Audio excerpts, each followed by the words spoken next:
So there are many theists like William Lane Craig, Swinburne, and Plantinga who believe that theism can follow from the fine-tuning design argument. However, I'm going to argue that theism is not a reasonable possibility with the fine-tuning design argument, and if anything, deism is a possibility, but theism is not.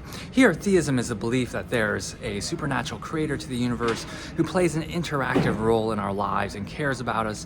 Deism is that there's a supernatural creator to the universe who doesn't care about our lives and doesn't want to interact with us or try to. Okay, so what is the fine-tuning design argument? Well, it's built on the mathematical constants in physics. So there are certain constants, about over 25 of them, in which the mathematical values need to fall within a very narrow range in order for the universe to be a life-sustaining one. For example, when we take the cosmological constant in physics, it must fall within a very narrow range in order for the universe to continually exist. The cosmological constant is responsible for the acceleration of the expanding universe after the Big Bang. So, given that these constants must fall within a very narrow range, it's highly unlikely that all of these constants fell within the range to allow for a life-sustaining universe. So on one rendition of the fine-tuning design argument, the best explanation for why the constants fell within the life-sustaining universe range is because God created the universe and made the mathematical numbers be what they are in order for the universe to be a life-sustaining one. For example, the probability of the cosmological constant falling within the range is 1 in 10 to the 120th power. Okay, so now another alternate explanation in physics for these constants is that there's a multiverse.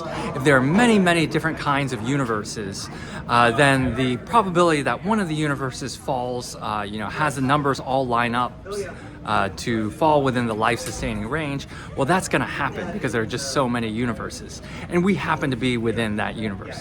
However, let's put the multiverse possibility aside and just look at the possibility of some kind of supernatural creator to the universe. It's generally held that the fine-tuning design argument all by itself does not lead to theism necessarily, because deism is also a possibility. It could be the case that there's a supernatural creator for the universe in which the creator just wanted to create a beautiful universe and see beautiful stars and doesn't really care about humans and our existence at all or any kind of life. So that's a possibility, and it's generally held that these are equal possibilities, deism and theism. However, I think we can actually look deeper into the matter and knock out theism as a reasonable possibility. And that's because we can bring in Occam's razor. So the notion of simplicity, also the notion of elegance.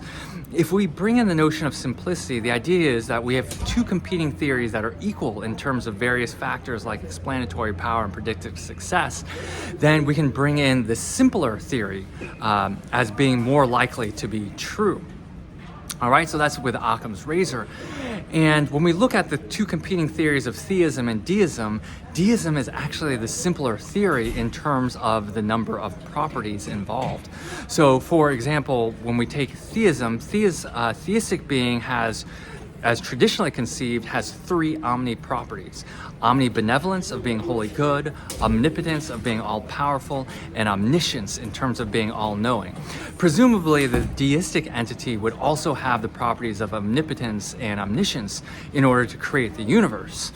However, we can conceive of a deistic entity as not being omnibenevolent, as having no moral properties whatsoever, and creating a world in which there is no moral goodness or moral badness.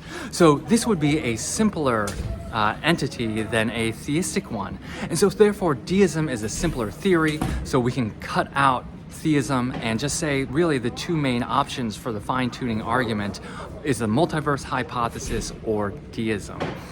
So here we can see that Occam's razor is sharp enough to even cut God out of the equation.